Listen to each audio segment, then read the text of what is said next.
soir de la conférence Back to Africa. Pour cette année, le vainqueur aura 15 000 €. Si tu gagnes, qu'est-ce que tu fais de cet argent? Si je gagne, ce que je ferais, je dirais achat de terrain.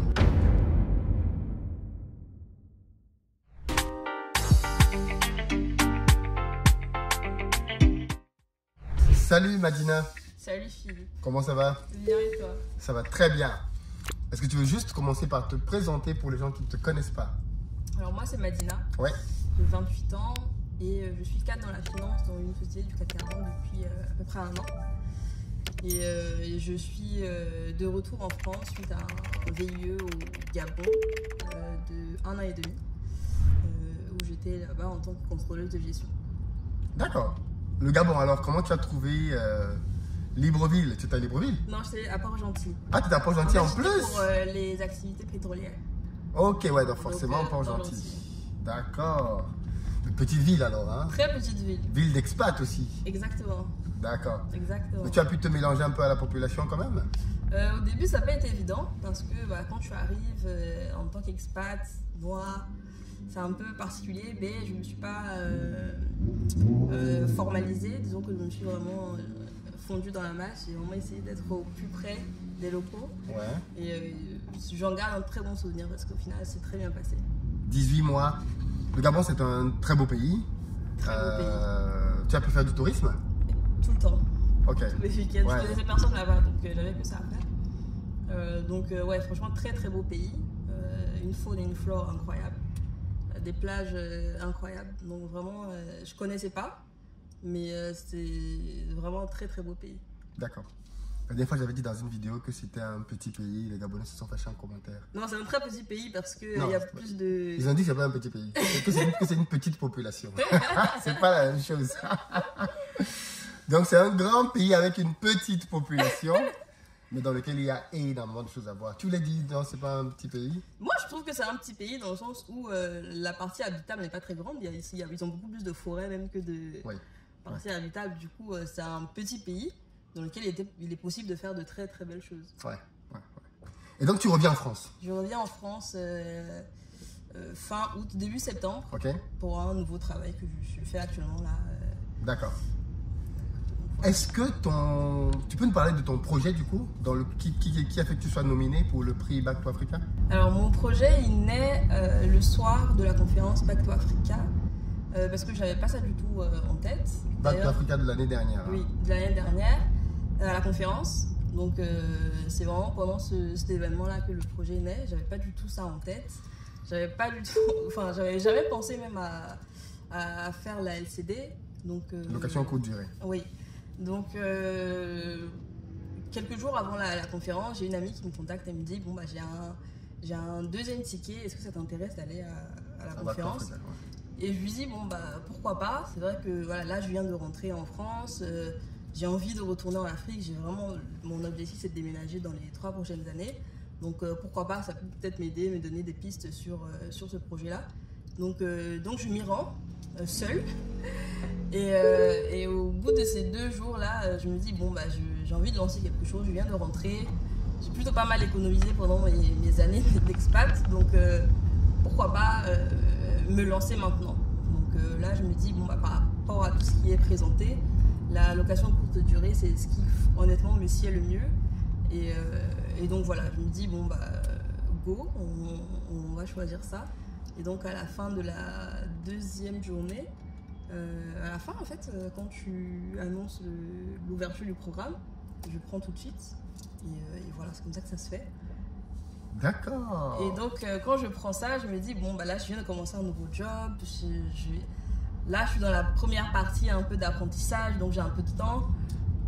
Mais au-delà, je ne pourrais pas vraiment me lancer dans ce genre de projet-là. Donc je me dis que je vais commencer là et je vais me mettre une deadline parce que si je reste là à traîner, je ne vais pas faire. Donc je me mets la deadline de commencer pour la CAN, qui est le 13 janvier. Je me dis, bon voilà, entre octobre et décembre, il faut que j'ai fini avec ce projet-là. Alors que tu n'as jamais fait ça auparavant? Alors que j'ai jamais fait ça auparavant, alors que j'ai jamais entrepris auparavant. Et je me dis que voilà, il me faut finir ce projet-là sur ces... Sur ces 3 mois? 3 mois. Même pas, Ouais. Et donc là, on commence les premiers cours avec Lucas la première semaine d'octobre. Et là, il commence un peu à expliquer comment ça va se passer le programme, etc. Donc là, je comprends que ça va être long, enfin, mes 3 mois. Ça va être compliqué. Voilà, donc quand je prends la parole, je lui demande est-ce que on pourra un peu speeder sur certaines parties, parce que moi j'ai vraiment envie de commencer pour la CAN. Il a dit Matina et tout, faut que on a un programme à suivre et tout. Du coup, je lui dis d'accord, pas de problème. Donc ce que je fais, c'est que je vais regarder tout de suite les replays de BTA 1, ceux qui ont déjà des années d'avant. Du coup, je commence déjà à suivre les premiers cours. Donc je prends de l'avance. J'ai déjà la partie de comment on cherche un logement, ce qu'il faut faire entre les différents types de stratégies. J'ai déjà opté pour ma stratégie. Je commence déjà à lancer ma recherche d'appartement. Donc je contacte une de mes cousines à Abidjan et je lui dis j'ai envie de faire ça, qu'est-ce que tu en penses? Elle me dit oui, franchement pas mal comme idée. Et je lui dis j'aurais besoin de toi pour faire les visites, parce que là franchement je peux pas aller à Abidjan quoi. En plus je venais de revenir d'Abidjan. Donc en août j'étais à Abidjan et en septembre je suis rentrée et donc je pouvais vraiment pas y aller. Et elle me dit ok, pas de problème, je ferai les visites pour toi, faut juste que tu cherches, parce que moi je n'aurai pas le temps de chercher. Je dis ok, pas de problème. Donc je me mets à chercher les appartements sur différents groupes Facebook, etc. Je lui envoie les différents numéros pour qu'elle s'appelle, pour planifier les visites. Et ça va très vite. Ça va très vite parce que y a certains appartements qu'on avait prévu de visiter le jour même. Le jour même, on nous appelle pour dire que c'est mort. C'est déjà pris. Ouais. Donc voilà. Donc un jour, je tombe sur ma pépite. Un immeuble qui vient d'être fini. Il cherche du monde, etc. Donc, ok, je lui envoie le numéro, je lui demande d'aller faire la visite. Et elle y va, elle me dit franchement, il est vraiment bien cet appartement. Moi, je te vois bien dans cet appartement. Je trouve qu'il est plutôt bien situé, donc il est à la Riviera Palmeraie. Je trouve que on peut faire de belles choses ici. Du coup, je lui dis d'accord, je prends rendez-vous avec celle qui gère l'immeuble pour discuter et puis d'ailleurs lui dire le projet que j'ai en tête, parce que le but c'est pas du tout de le cacher. Donc je lui explique et elle me dit ok, mais déjà pour l'appartement, qui sera locataire principal? Est-ce que c'est vous? Est-ce que c'est votre cousine? Du coup je lui dis que c'est moi qui prends l'appartement, et elle me dit c'est un peu bizarre parce que elle a déjà eu des précédentes expériences avec des membres de la diaspora où quand ils décident de plus payer, il n'y a pas moyen de mettre la pression quoi. Donc elle est un peu gênée parce que Et je lui explique que non, franchement, j'ai pas du tout cette intention-là, mais si elle a besoin de garant, la cousine peut être garant. Je lui envoie mes documents, je lui présente mon salaire, etc. Et là, elle me dit ok, pas de problème. Mais ce qu'elle attend de moi, c'est que l'immeuble ne devienne pas un endroit mal fréquenté, quoi. Faut pas que ce soit j'ai tellement l'appât du gain que je fasse passer tout n'importe quoi dans l'immeuble, quoi. Et je lui dis non, franchement, cet appartement, déjà, je le fais pour qu'il soit un peu à mon image, en fait. C'est-à-dire que je puisse moi-même me sentir bien. Donc le but, c'est pas du tout de faire venir n'importe qui. Donc ça, je la rassure sur ce point-là. Et donc, elle me présente le contrat, elle me présente les différentes conditions. Donc je verse les 6 mois d'avance et on récupère les clés mi-octobre. Donc 2 semaines après. Rapidement quand même. Hein. 2 semaines après avoir intégré le programme, tu as déjà ton appartement. Ouais. Et donc là, je commence à appeler un peu tout le monde parce que pour l'aménagement, Orca et tout, là, c'est très cher. Donc j'appelle un peu tout le monde pour avoir différents contacts de différents artisans, voir qui peut m'aider, etc. Et voilà, pour que ce soit des prix raisonnables, quoi. Oui. Donc je lance la commande pour les canapés, les lits, la table à manger, le meuble pour la télé. Et voilà, je tombe sur de très bons artisans, de façon générale, qui me font des prix franchement plus que raisonnables. Et donc, vu que c'est une fabrication artisanale, donc ça me prend pas mal de temps en termes de délai. Oui. Donc j'ai à peu près 1 mois, plus ou moins 1 mois, pour chaque artisan. Donc ça me fait arriver à 20 novembre. 20 novembre, je commence à... Enfin, tout le monde me dit, bon, bah, 25 novembre, tu devrais avoir tes meubles. Donc, je me dis, ok, pas de problème.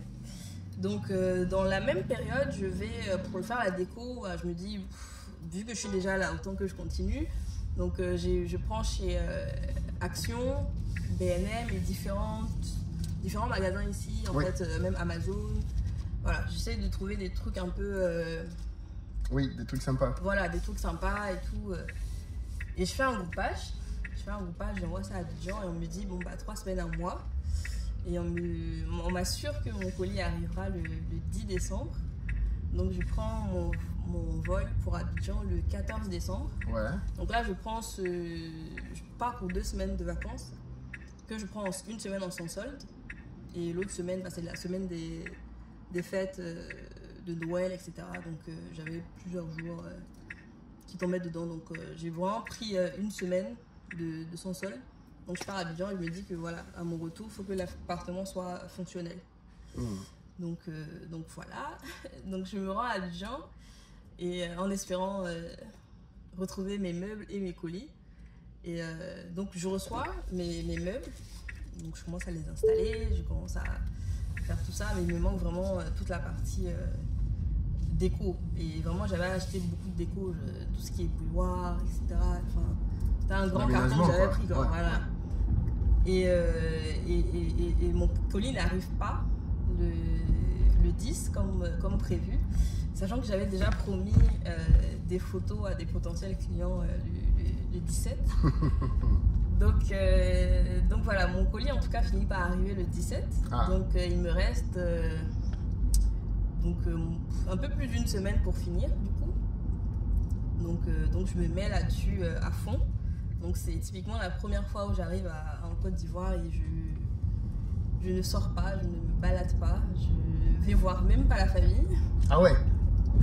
Personne. Business is business. Voilà, là c'est vraiment la première fois. Et en plus que le coach a préconisé quoi. Donc si tu veux vraiment y aller, il faut vraiment que ce soit sérieux. Oui. Donc c'est la première fois où je vais à Abidjan où voilà, ma cousine elle savait que j'étais là parce que c'est elle qui m'a aidé à faire normal. les recherches. Du coup elle venait me voir, mais c'est vrai que je sortais vraiment pas quoi. Donc j'arrive à finaliser l'appartement d'un point de vue fonctionnel la veille de mon départ. Par contre il me manque tout ce qui est canal. Voilà, c'était ça en fait, canal il me manquait. Et là je peux pas le faire pendant cette période là parce que c'est la période des vacances et les gens ils ont autre chose à faire. Même canal est en vacances. Ah oui, là tout le monde m'a dit 5 janvier. Donc bon, sachant que là à cette période là j'avais déjà signé un contrat avec une personne qui devait prendre l'appartement le 11 janvier. Donc je rentre en France le 30 décembre et je laisse une commission à ma cousine de voilà, s'occuper de l'installation de canal pour moi parce que vraiment et puis la wifi aussi j'avais pas et donc elle me dit ok, il n'y a pas de problème. Et voilà, les problèmes de rendez-vous, canal, etc.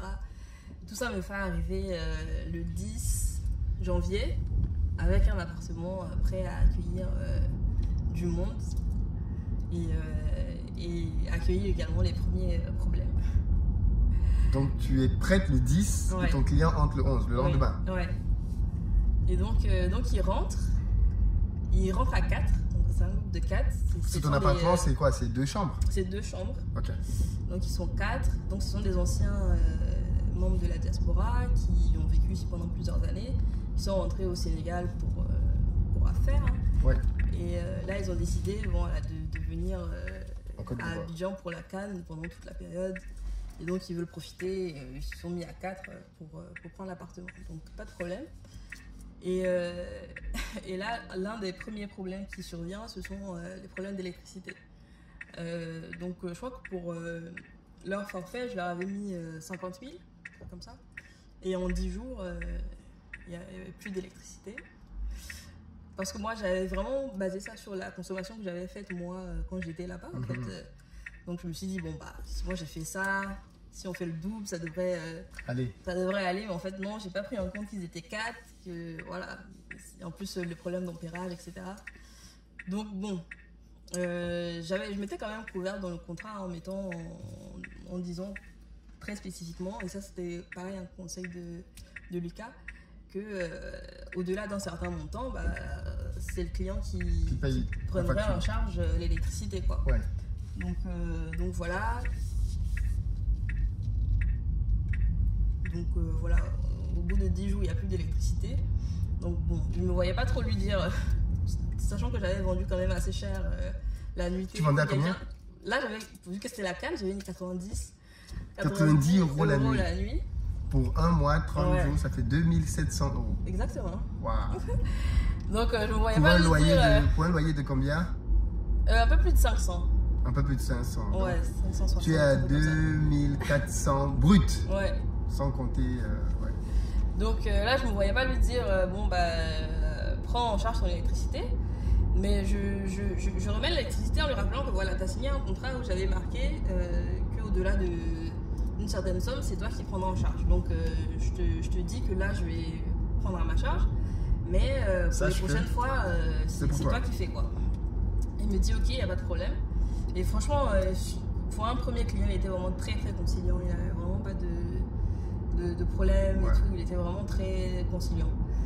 Donc voilà, je recharge et pareil, 10 jours après, il n'y a plus d'électricité. Donc je lui dis là, franchement, moi je ne peux pas t'aider. C'est pour ta pomme. Voilà. Et là, il me dit ok, pas de problème. Il me donne une somme que je mets. Et il me dit bon, à la fin de mon séjour, je te règle ça sans souci. Et ok, c'est exactement ce qui s'est passé. Donc à la fin de son séjour, il m'a réglé. On était de bons amis avec de bons comptes. Donc après la canne, du coup, commence pour moi la période Airbnb. Ouais. Parce que là, du coup, effectivement, il faut commencer à chercher des clients. Comment on fait, comment on s'inscrit, comment on rédige une belle annonce qui donne envie, comment... voilà. Et donc là, intervient toujours le coach Lucas lors des séances. Et là, je suis pas mal drivée par lui sur comment il faut bien articuler son annonce, donc qu'elle soit bien vue, bien mise en lumière. Donc on passe pas mal de séances là-dessus et je commence à avoir mes premiers clients sur Airbnb. Et un autre lot de soucis qui est aussi lié en fait à la gestion à distance. Hein. Donc j'ai une conciergerie sur place, mais voilà, je sais que je dois encore soit chercher une autre, soit vraiment augmenter le niveau d'exigence. De celle qui est là. Voilà, parce qu'en fait on a eu typiquement un problème avec un client qui est arrivé de la France à 23 h, qui doit sortir de l'aéroport, enfin qui est sorti de l'aéroport à 1 h du matin. Et sachant qu'on avait convenu qu'on enverrait un taxi le récupérer. Et à la sortie, il n'y avait personne, quoi. Donc, à minuit, 1 h du matin. À minuit, 1 h du matin, il sort, il me dit je vois personne. Et bizarrement, il m'a envoyé un message sur Airbnb. Minuit, 1 h du matin en France. Non, en Côte d'Ivoire ou en France? Parce que il était 2 h en oui, France. Oui, c'est ça. Parce qu'il y a 2 heures de différence. Ouais, voilà. C'est ça, minuit en Côte d'Ivoire. Exactement, il était 2 h chez moi. Et je ne sais pas ce que je faisais ce soir-là, j'étais sortie. Et du coup, je dormais pas. Donc, je reçois son message à 2 h du matin. Et moi, j'essaye de contacter la conciergerie sur place pour savoir ce qui s'est passé. Et il n'y a personne qui me répond. Ouh là là. donc, je lui demande de prendre un taxi par ses propres moyens. Et je parle au mec du taxi pour lui essayer de lui indiquer quand même comment trouver l'appartement. Et pendant ce temps, pendant qu'il est en route, moi j'appelle vraiment le gérant sur place. J'ai vraiment pas arrêté d'appeler pour essayer de savoir où se trouvent mes clés. Parce que si le client il arrive qu'il n'y a personne, c'est chaud. Parce que pour moi c'était déjà réglé en fait. Oui. J'avais pas, tu vois, rechecké pendant la journée de savoir que ok, on est sûr qu'on reçoit quelqu'un aujourd'hui. Parce que pour moi c'était vraiment quelque chose que j'avais déjà dit plusieurs jours avant, donc je ne sentais pas le besoin de rappeler. Tout à fait. Donc sur le coup, si personne ne me répond, je me demande où sont mes clés, quoi. Donc j'arrête pas d'appeler, et à un moment il finit par me répondre et il me pose la question, c'est ce soir qu'on reçoit le client? Je dis oui. Et il est en chemin? Et il me dit, moi je suis à Bassam actuellement. Wow. Je dis, mais comment ça tu es à Bassam? Il me dit, en plus j'ai les clés avec moi. Je lui dis, mais c'est ce soir. Et du coup, je lui envoie les captures que j'avais envoyées en fait 2 jours avant pour lui dire, mais il y a un client qui rentre ce soir. Enfin, je comprends pas. Puis il a dit, ah non, qu'il n'avait pas eu la confirmation. J'avais déjà envoyé la capture, mais il avait encore besoin d'une confirmation. Ouais. Donc je lui dis, bon, on fait comment? Il me dit, bon, bah là, je vais prendre un taxi et je vais me rendre directement à l'aéroport. Il est minuit, il n'y a pas trop d'embouteillage, je vais arriver d'ici 40 minutes. Sachant que le client, il est à 20 minutes de l'aéroport. Donc, il est à 20 minutes de l'appartement. Donc là, moi, je l'appelle le client en lui faisant comprendre, bah voilà, le problème, c'est que les clés ne sont pas là. Donc je m'excuse déjà. Puis je lui propose de lui offrir la première nuit parce que franchement... oui, vu les conditions. Ouais, moi honnêtement, j'aurais pas apprécié quoi. Oui. Donc il me dit d'accord et tout. Et pareil, franchement, je sais pas, j'ai eu beaucoup de chance sur Airbnb. Toujours tombé sur des gens très conciliants, très agréables et tout. Donc il finit par arriver avec 30 minutes de retard.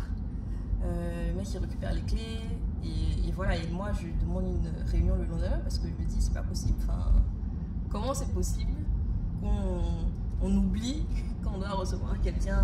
Oui. C'était juste impossible, c'était vraiment une grande soirée de solitude pour moi dans le sens où bah, j'étais sur mon portable, j'étais loin, j'avais pas les moyens de gérer ça de façon plus efficace que ça en fait, tu vois, j'ai déjà donné les infos, j'avais déjà envoyé le code pour l'électricité, enfin j'avais fait ce que je devais faire de mon côté en fait, oui. Donc je vois pas ce que j'aurais pu faire de plus, et donc je veux comprendre comment on arrive à des situations pareilles, et ce qui en ressort c'est qu'il n'y a pas réellement de raison, hein, c'est juste que voilà, c'est comme ça la gestion, il faut vraiment être, voilà, et donc voilà, j'ai vraiment eu différentes situations où je pense avoir quand même essayé de montrer aux clients que je m'intéressais réellement à ce qui leur arrivait. Donc, ça change tout hein, dans la perception du client, de sentir qu'il n'est pas seul. Exactement. Donc j'avais eu pareil un autre client qui m'a envoyé un message et il me dit bon bah je vais à Abidjan mais je veux vraiment faire du télétravail. Donc est-ce que vous avez internet? Est-ce que vous avez... Je lui dis oui, j'ai tout ça, il n'y a pas de problème. Donc il arrive un week-end. Il arrive vendredi soir et samedi il y a un problème au niveau de mon compteur qui prend feu. Du coup il n'a pas d'électricité. Il ne m'envoie pas de message, il contacte directement le mec qui s'en occupe sur place. Il lui demande bon bah ça va être réglé quand, et lui il dit bah je pense que demain ça va être réglé et tout. Et là moi je suis pas au courant. Demain c'est toujours pas réglé. Du coup, il a dormi dans le noir, le mec. Franchement, très gentil parce que je vois pas quel client a cette près de dormir. Donc, il dort comme ça. Du coup, je crois qu'il n'a pas dormi à l'appartement. Et le dimanche, pareil, quand il revient dans l'appartement, il était 18h en France. Je crois qu'il n'y avait toujours pas d'électricité. C'est là qu'il décide de m'appeler, en fait, directement. Et il me dit, bah, il n'y a pas d'électricité dans l'appartement. Et là, je suis un peu surprise. Je me suis dit, bon, bah, moi, j'ai rechargé l'internet, je comprends pas. Enfin, l'électricité, je comprends pas. Donc, je recharge encore et je lui dis, bon, bah, voici le code et tout, donnez ça au gardien. Il dit, non, mais en fait, c'est pas du tout un problème de recharge. Il dit, il y a vraiment eu un problème au niveau du compteur hier et tout. Et moi, j'étais vraiment pas au courant. Et je dis, mais je savais pas. Et il me dit, bah, ça fait 2 nuits que j'ai pas d'électricité, j'ai dormi chez une copine et tout. Et là, puis il me dit, bah moi j'avais dit que je voulais travailler dans la partie de lundi, là je vais vraiment avoir besoin d'électricité, on fait comment? Et là je lui dis, bon bah ok. Il y a dans le groupe, quand j'ai lancé mon Airbnb, d'autres personnes qui sont formées en groupe qui ont fait un Airbnb au-dessus de mon appartement. Ah, dans le même immeuble? Dans le même immeuble que le mien. Du coup je les contacte, je lui dis, est-ce que votre appartement il est libre? Ils me disent oui, et je lui dis, bon bah ok, j'ai un problème avec mon électricité. Donc je vais vous réserver la nuit si ça vous va. Ils me disent ok. Donc moi j'appelle le client et je lui dis bon bah pour ce soir je vais trouver une solution et je vous promets de régler cette histoire d'électricité là aujourd'hui. Et donc moi il me dit non mais c'est bon hein, là c'est le week-end, je vais aller faire la fête, donc moi je veux juste avoir de l'électricité lundi matin. Donc encore aujourd'hui, ça dit non, c'est pas. Enfin, pour moi, c'est pas normal. Vous allez même pour vous préparer. Enfin, oui, psychologiquement, de l'électricité. Et du coup, ok, il accepte, il prend les clés, il va à l'étage. Et pendant ce temps-là, voilà, moi, je harcèle la gestionnaire de mon immeuble pour qu'elle entre en contact avec la CIE, qu'ils viennent régler ça. Et donc, elle m'appelle, elle me dit non, mais c'est bon, qu'elle allait les voir et qu'ils ont promis de passer pendant la nuit pour s'occuper de ça. Et qu'apparemment, ils font pas d'intervention en journée. Ah je ouais. sais pas si elle m'a dit ça, ouais, elle a dit qu'ils font pas d'intervention en journée, c'est que pendant la nuit.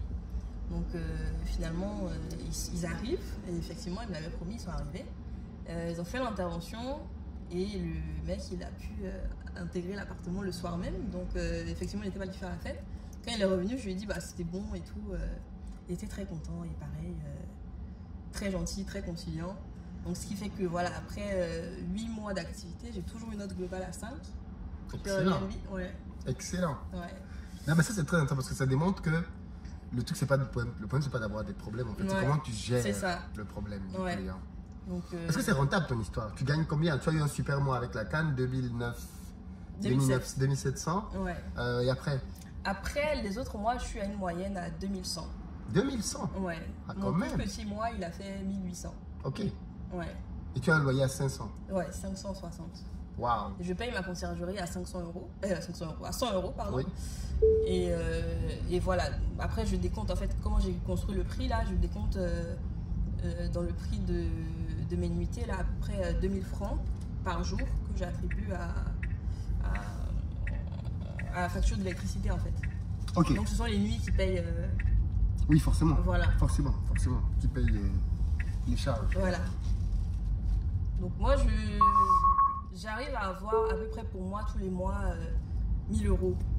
1000 euros de marge sur un seul appartement. Ouais. Que tu as plus lancé en 2 mois. Ouais. Donc franchement, pour moi, l'expérience, elle a été plus que bénéfique. Donc j'ai pas mis mon argent dans un énième problème de quelqu'un dans la famille. Voilà. Donc j'ai mis dans ça qui me permet de faire tourner mon argent. Du coup, tu es satisfait de la formation? Oui, absolument. Moi, l'accompagnement pour moi était vraiment très bénéfique parce que, et la formation ou même le programme, je dirais, il est vraiment utile pour les gens qui sont vraiment prêts, en fait. Parce que pour que le coach puisse te donner des indications ou des conseils, il faut que tu vives la situation, en fait. Oui, clairement. Parce que, comme je disais, il n'y a pas de guide uniforme pour tout le monde. Oui. Donc c'est vraiment par rapport à ta situation, ton expérience, qu'il peut te guider au mieux. Et c'est le jour que tu as un problème que tu vois l'importance du contrat. Ouais. Notamment le détail de 50 000 francs. Ouais. Tu imagines si tu devais payer tous les 10 jours 50 000 d'électricité alors qu'il suffisait d'une phrase dans le contrat pour te protéger. Ouais. Parce qu'en fait, ce sont des choses qui, quand on les voit, on a l'impression que c'est intuitif. Tout le monde peut le faire, mais non, pas du tout.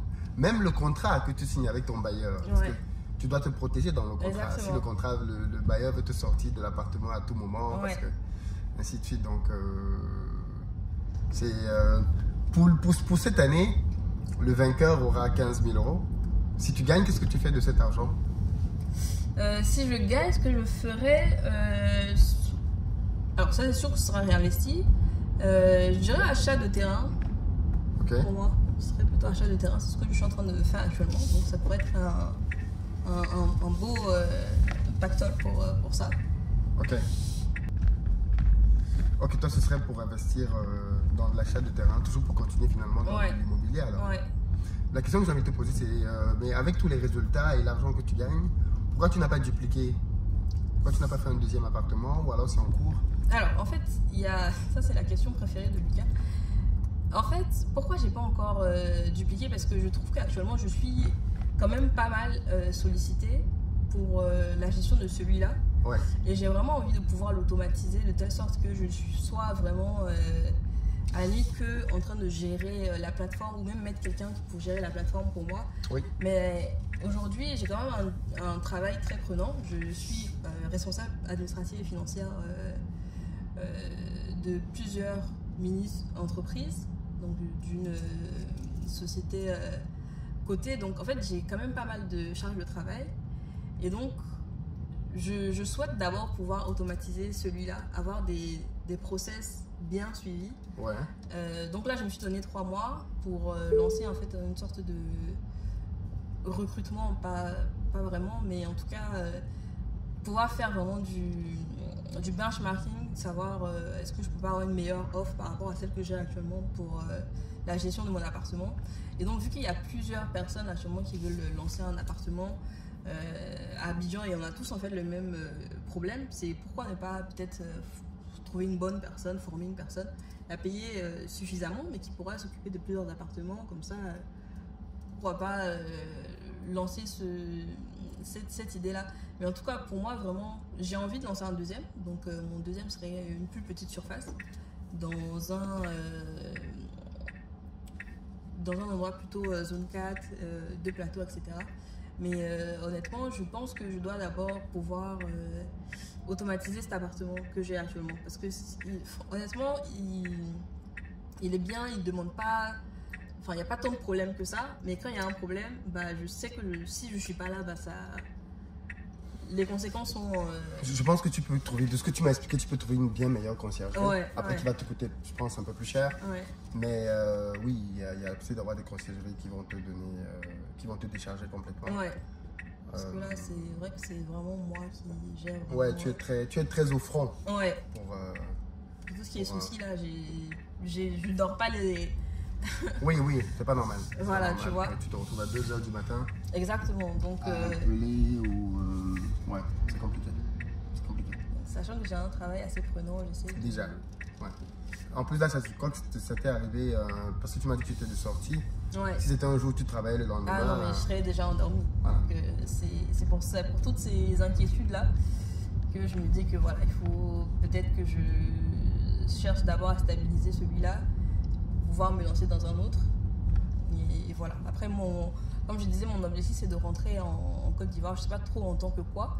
Si ça va être vraiment avec la casquette entrepreneur ou si d'abord parce que si tu te fais 1000 balles par appartement et que tu en as 4-5, c'est vrai, tu rentres peinard. Hein.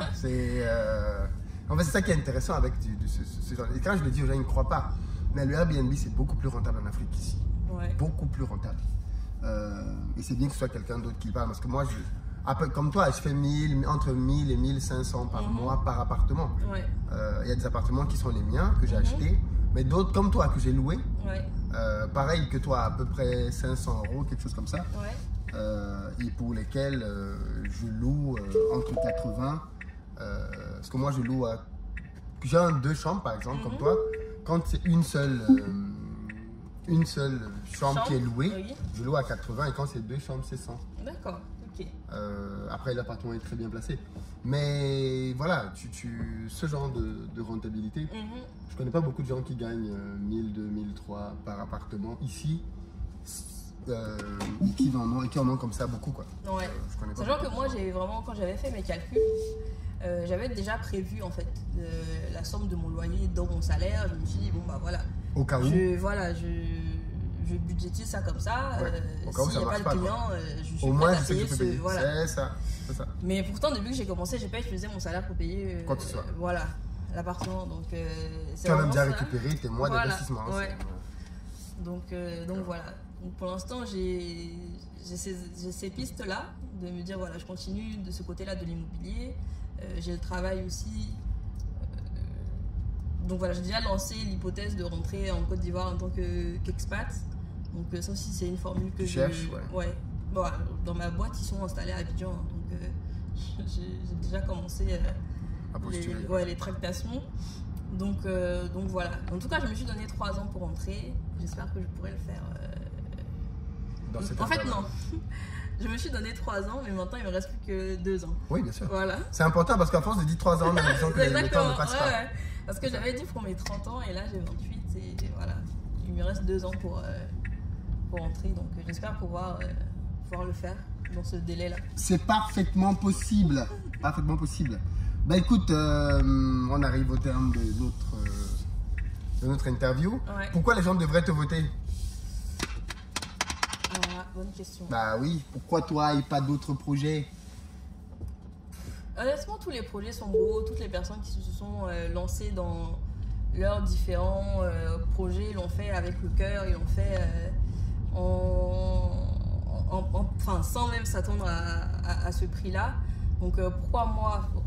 Peut-être parce que j'ai eu un bon mindset par rapport à ce projet, j'ai eu une bonne capacité de résilience par rapport à ce projet. J'ai pas nécessairement perçu aucune difficulté comme étant définitive ou insurmontable. Je pense que j'ai vraiment eu une très bonne attitude tout au long de ce programme-là. Mais est-ce que ça... je pense que beaucoup d'autres aussi ont eu ça. Mais voilà, j'ai que ça. Et je serais très heureuse de gagner, mais je serais aussi très heureuse pour la personne, si une autre personne emportait le prix. Honnêtement, je l'ai fait avec le cœur et je suis très fière de moi, de ce que j'ai fait cette année. Parce que je ne l'avais pas imaginé il y a un an. Et donc voilà, c'est déjà une grande victoire pour moi, très honnêtement. Les amis, vous avez vu son projet. Vous le savez, si vous voulez rejoindre le programme, c'est parfaitement possible. Vous avez un lien dans la barre de description pour ça.